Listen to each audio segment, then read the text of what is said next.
evening and welcome to this special edition of Cronkite News on Arizona PBS. I'm Mia Marquez. Thank you for joining us. Tonight, we take a look back at stories from our politics team, from efforts to make daylight saving time permanent to Arizona inflation numbers. In Arizona, we don't have to worry about the twice-a-year shift between standard time and daylight saving time, but it still affects us. Now, Congress is looking at making daylight saving time permanent, but that's not as simple as it sounds, as Alexia Stanbridge reports from our Washington bureau.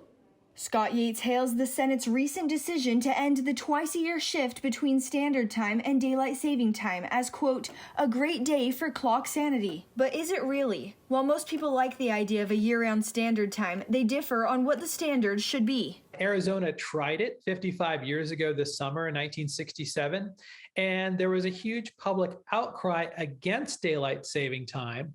Under the Sunshine Protection Act of 2021, clocks would permanently move forward to what is now daylight saving time. States could opt out, as Arizona does now, but that presents another problem. The Navajo Nation will be permanently an hour ahead of Phoenix time. That's what happens now during daylight savings time.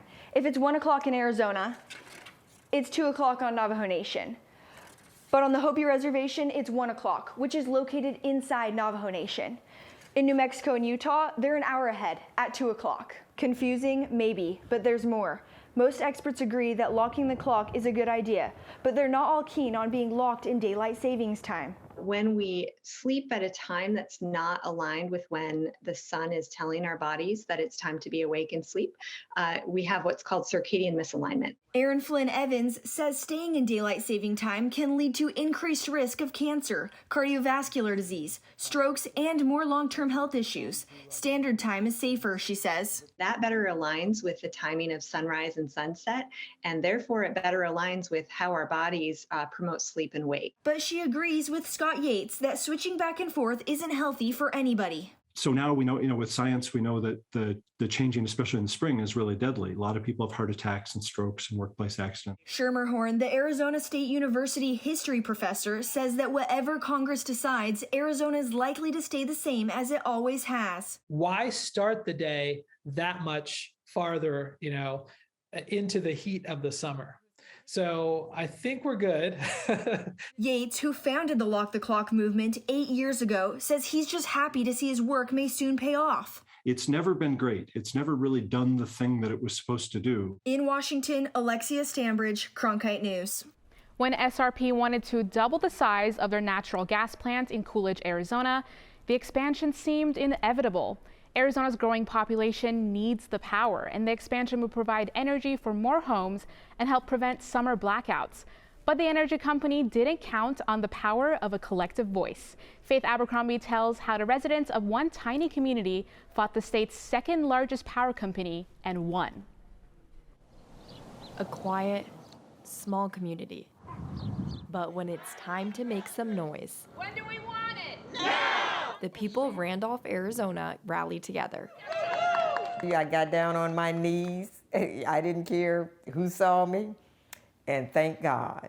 62-year-old Mary Turner and other Randolph residents asked to be heard at the Arizona Corporation Commission meeting. Their message was clear. The rural town, founded in the early 1920s by black farm workers, has enough industrial sites. Many residents have been forced from their homes because of dangerous air pollution, leaving their homes for days to avoid vapors, odors, particulates, bright lights, and noise.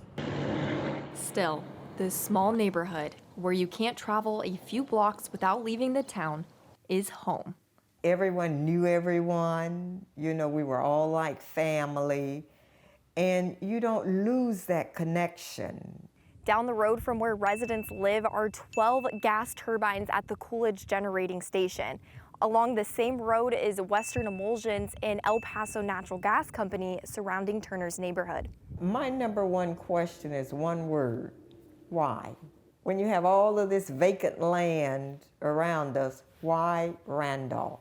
With industrial sites like power and gas plants moving into town, residents are concerned about their health and safety. I'm like, is the world coming to an end? I'm serious. Last August, a gas explosion erupted across from Turner's house, killing 2 people. So then finally I looked out my kitchen window, and that's when I saw the flames. And even more frightening for some residents, concerns about the unseen dangers like pollution. When you breathe air pollution like ozone, the linings of the lungs become irritated and inflamed. It's like a sunburn to the lungs. In a vote of 4-1, the plan to build 16 more turbines at the Coolidge Generating Station was defeated.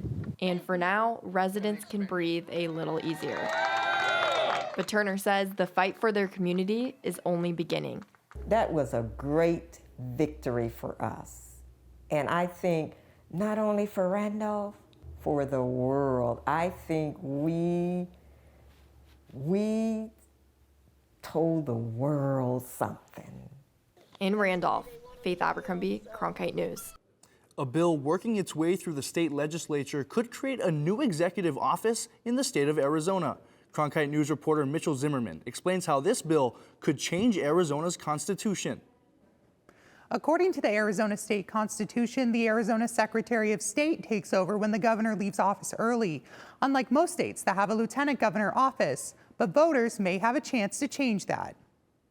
Think about a governor and lieutenant governor like the president and vice president. They're a team from one party, and when you vote for one, you're voting for the potential for the other to take over. This would present to the voters the opportunity to create this first in line to be governor office, so that we can have continuity, consistency, predictability. SCR 1024 would establish the office of Lieutenant Governor of Arizona. Mesnard believes the Lieutenant Governor would be more suited to take over rather than the Secretary of State. And as important as that office is, it's an office that focuses on elections, it focuses on record keeping. In the last 50 years, Arizona's governors have left office early a total of 5 times. Most recently in 2009, Jan Brewer, a Republican, became governor after Governor Janet Napolitano, a Democrat, was appointed as Director of Homeland Security. We do have a high propensity to have the governor vacate the office. James Strickland with Arizona State University says having the governor and lieutenant governor run together can help solve the issue of party switches if a governor left office early. They run together as running mates, and so in that case, you very often see this wingman analogy. And Senator Mesnard says he doesn't just want this position to be a figurehead. The potential lieutenant governor could run the Department of Administration, which is an agency that's plugged into every area of the government, which is sort of good training ground for them if they then ascend to the governorship. SCR 1024 already passed the Senate on a 21-6 vote. If it also passes the House and is signed by the governor, the voters would approve or reject this proposal in November. Similar efforts have been tried in the past but rejected by voters twice. In the newsroom, Mitchell Zimmerman, Cronkite News. There are a number of bills before the U.S. Senate that could help lower the cost of some prescription drugs, including a bill that caps out-of-pocket insulin costs for patients with insurance at $35 a month. Cronkite News reporter Nick Shesky attended a hearing in Phoenix where lawmakers heard about the need to contain prescription drug costs. Arizona families and seniors are facing choices that nobody should ever have to make. The issue being tackled at this hearing, prescription drug costs are growing faster than people's incomes. Insulin is a drug that is not optional if you're a type 1 diabetic. You need it to survive.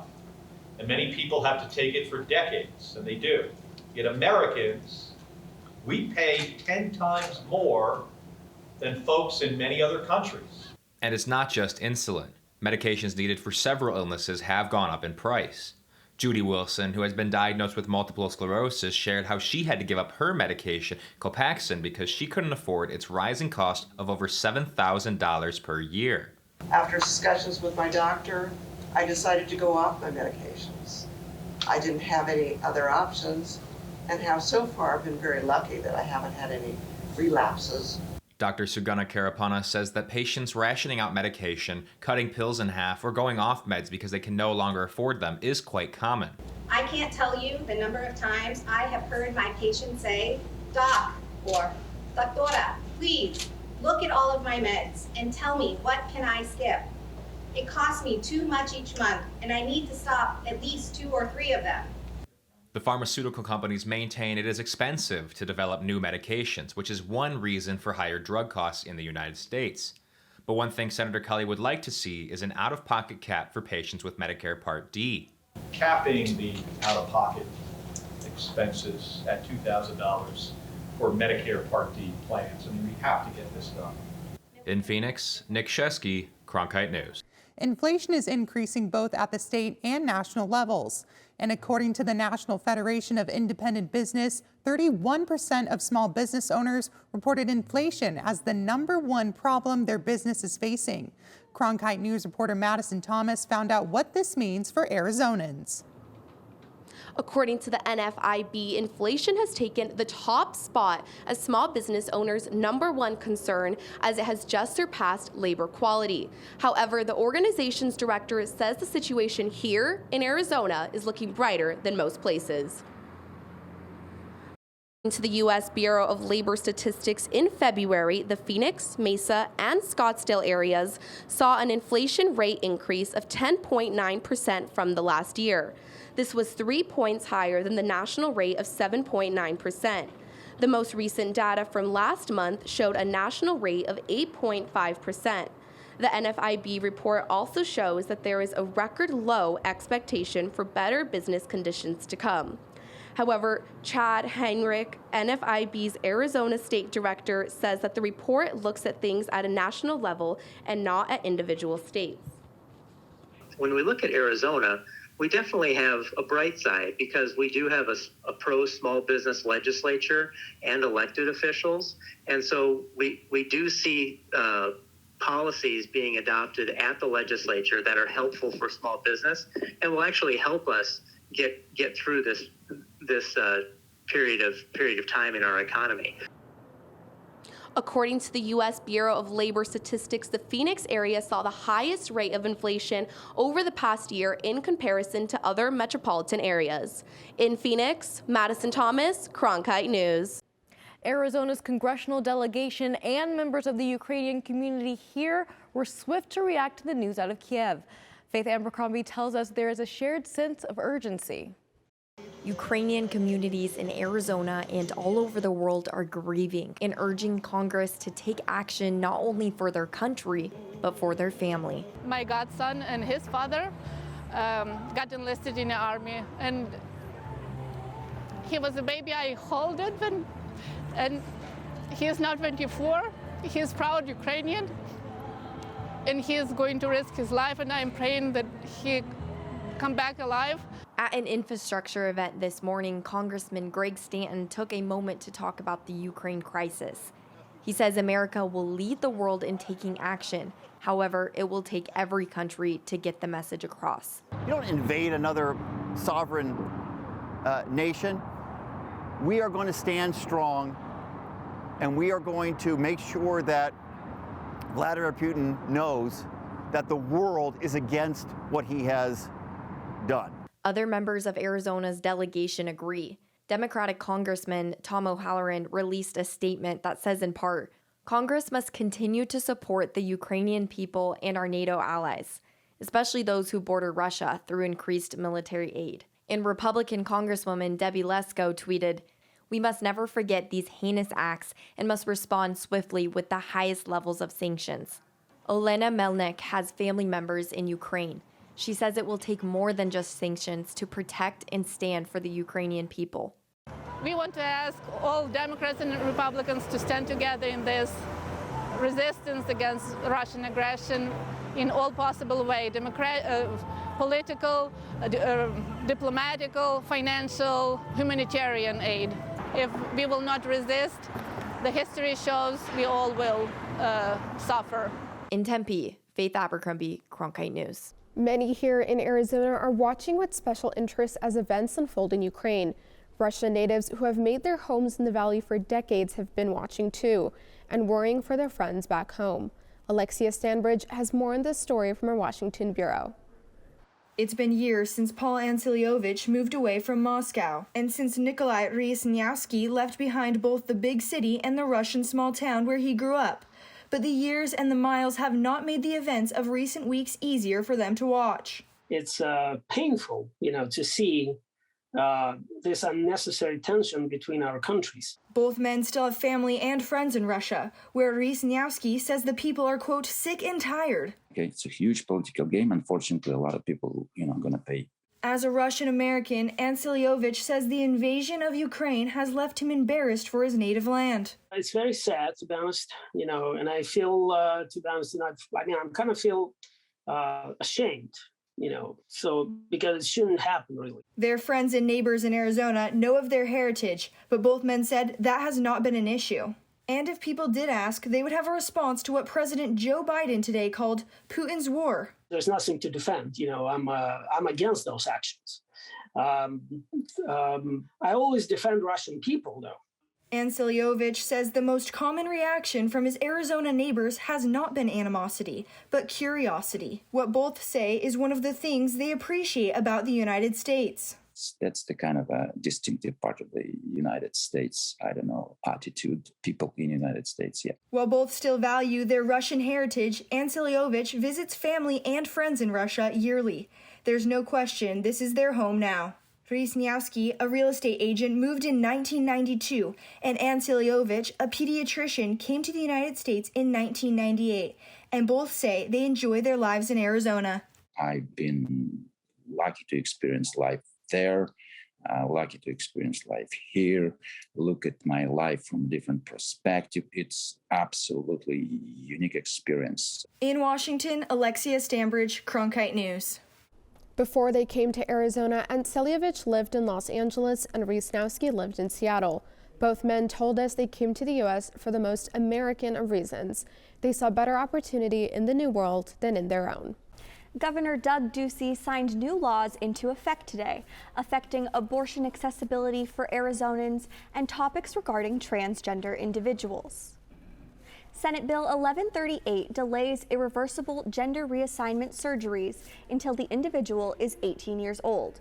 The bill does not prohibit puberty-blocking hormones or other hormone therapy. Senate Bill 1165 requires all Arizona public schools and private schools that compete against them to designate interscholastic athletic teams based on biological sex of the students participating. Ducey said in a letter this ensures biological athletes would have, quote, a level playing field to compete. Senate Bill 1164 prohibits a physician from performing abortion after 15 weeks gestation, except in medical emergency. Ducey also signed House Bill 2492, which requires federal-only voters to provide documentary proof of citizenship. The bill says county recorders must reject voter registration applications without proof of citizenship. Ducey signed 21 bills today total.